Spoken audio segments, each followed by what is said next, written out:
Hello guys, how to create system restore in Windows 11 and Windows 10. First you should create a system restore point. Go to Windows search, type RSTRUI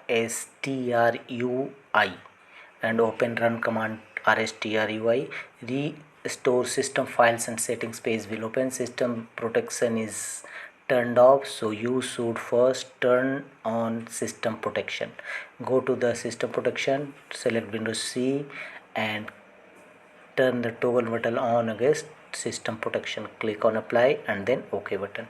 Your system protection is on now. Now you should create a system restore point. Click on create and apply. Choose a system restore point. In this case we will choose Windows Update. Create. Windows will now successfully create a restore point. A pop-up Windows message will appear on your screen. The restore point was successfully created.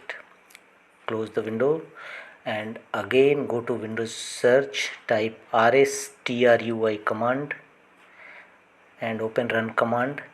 System restore files and settings window will appear. Click on next. Here you will show recently created system restore point. Confirm your restore point and click on finish button.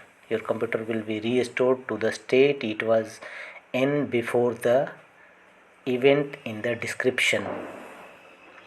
Click on finish. That